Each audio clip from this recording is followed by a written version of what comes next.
from the News Channel 5 network. This is OpenLine.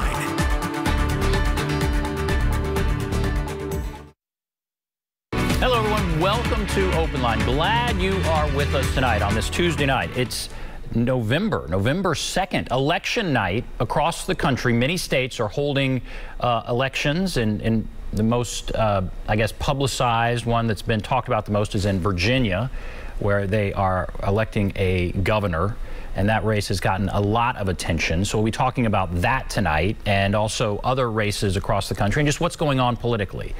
And unlike those other shows that are also talking about this is a chance for you to call in and give us what you think is going on and hear what others think, kind of the town hall aspect of this. So we encourage you to call in with your thoughts or comments as the night goes on. But happy to have with us Dr. Thomas Schwartz. He's the political science professor at Vanderbilt University, joining us via Zoom. Dr. Schwartz, thank you for being here. No, thank you very much for having me on the program. So Virginia, it's the polls just closed moments ago. We don't know who has won yet. The significance of this race, why is it getting so much attention? Well, Virginia has trended very blue and very Democratic for the last more than 10 years. Democrat hasn't won a statewide election there for 12 years.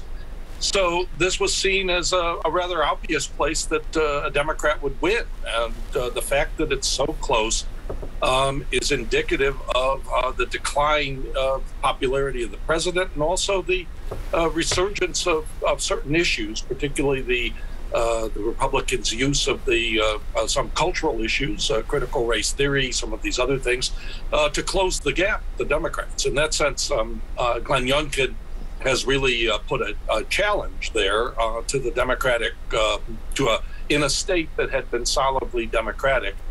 He has made it a really close election.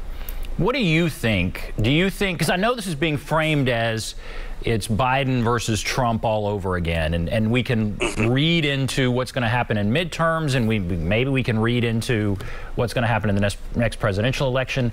Is too much being put into this, or how much can we really read into what happens in that election tonight?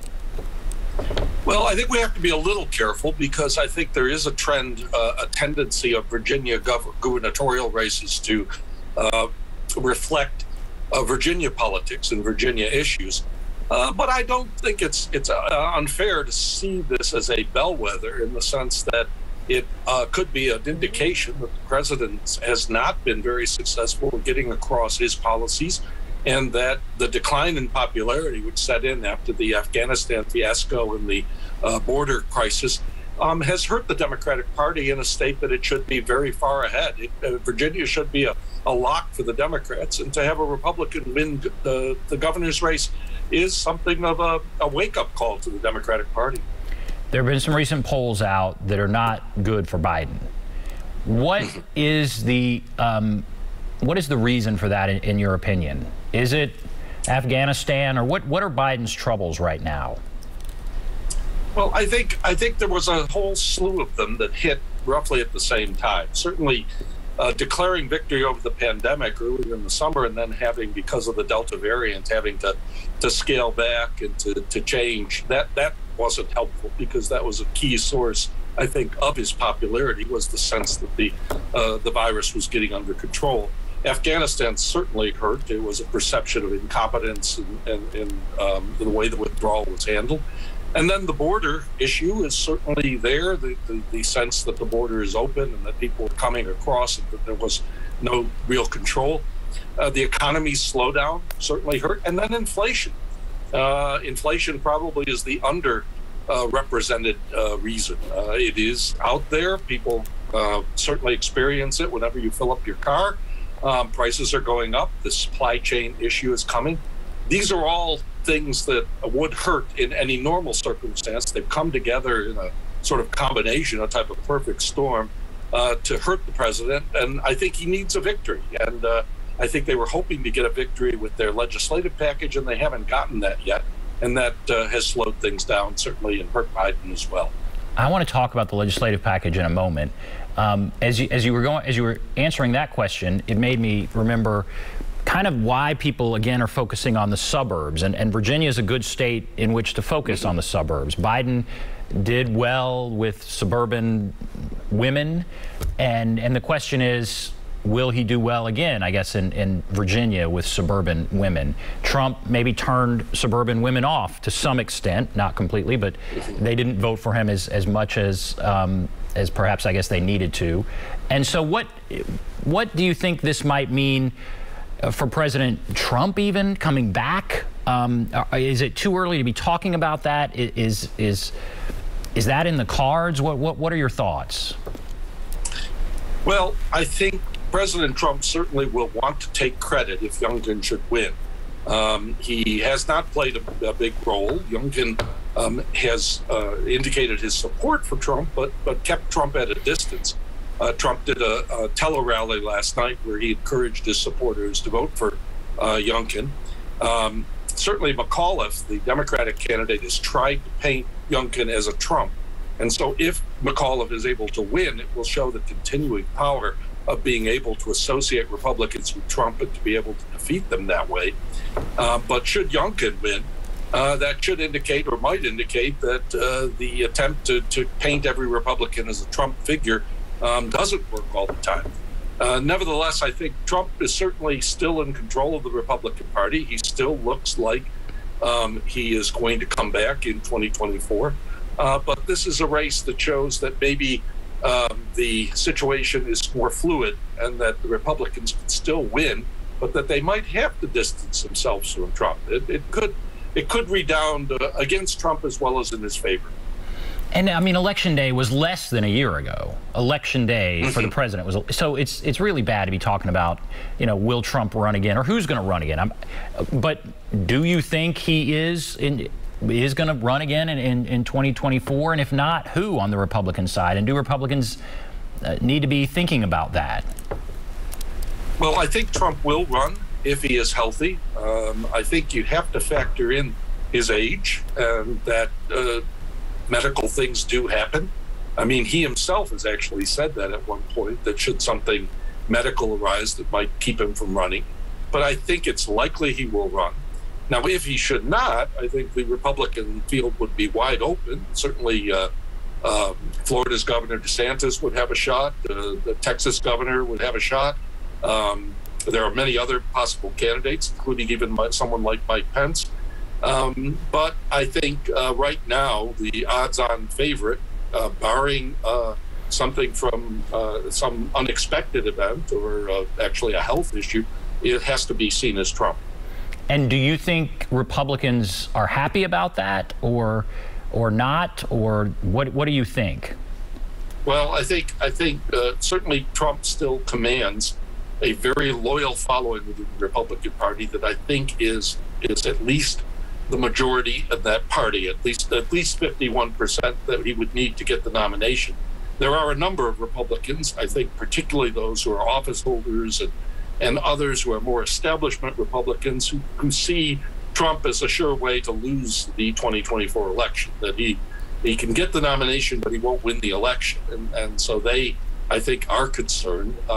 But they are not the dominant group within the party. The party is still his to play with and his to control. And barring, again, something from out of the ordinary, he probably will likely run again and secure the nomination.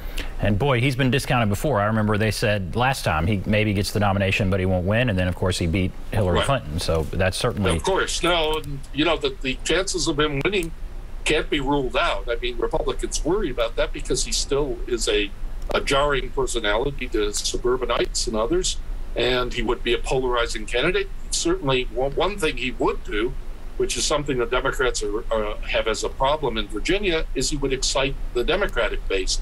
He would encourage Democrats to go out and vote because of their deep dislike for him. So in his absence, a Republican like Youngkin might be able to win, but in the presence of Trump in blue states, that's going to lead to a backlash and will strengthen the Democrats. So in many ways, the Democrats might want him to be continuing to run.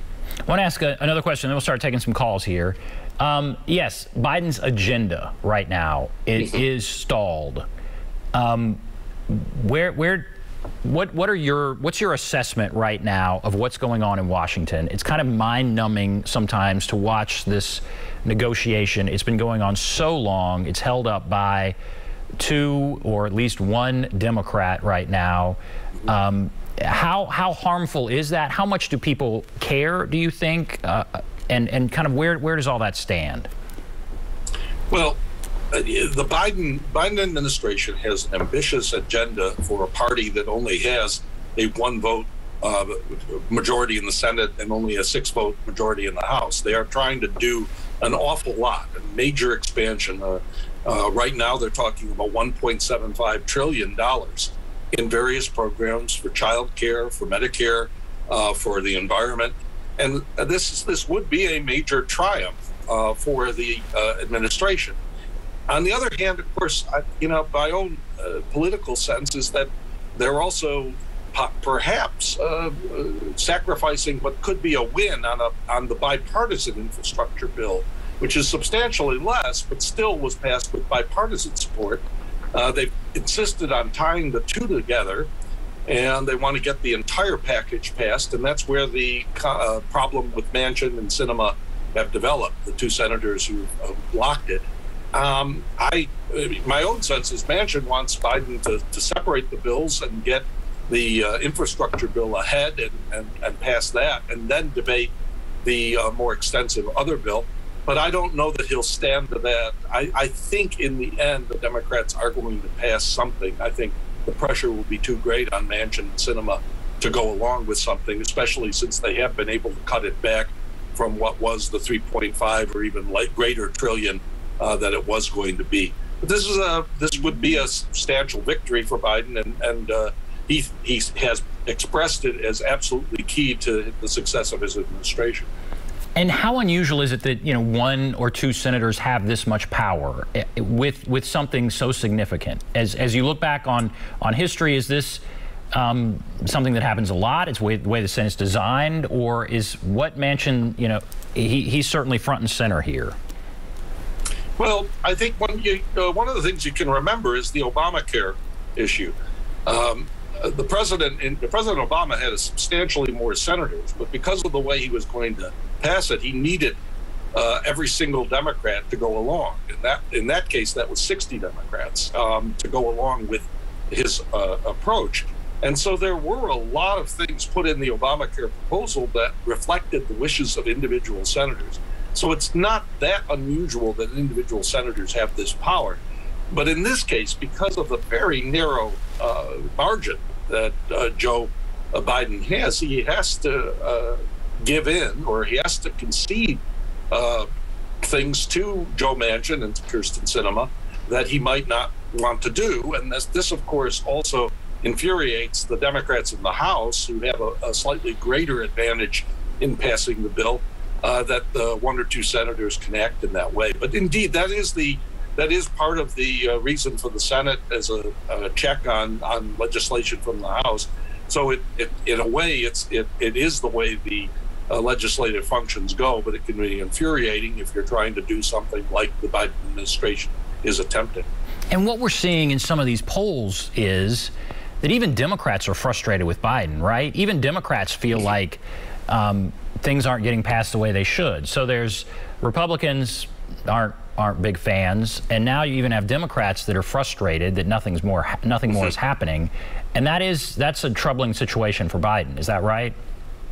Absolutely. I mean, the latest poll that showed that a majority of Democrats would actually want him to be replaced in 2024, I think does indicate that there's a sense that he's not as up to the job as they had hoped, and that the party needs other leadership. But yes, I think Democrats are still loyal to Biden for the most part. They have stayed loyal, and they have kept his polls from falling further. But there is some discontent that he has not been as effective as they had hoped. But I think he could reverse that if he got a victory or two. But that is, I think, some of the frustration.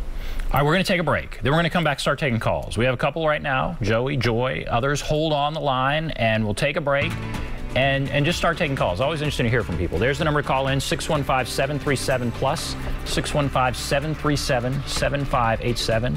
take a break. Be back right after this.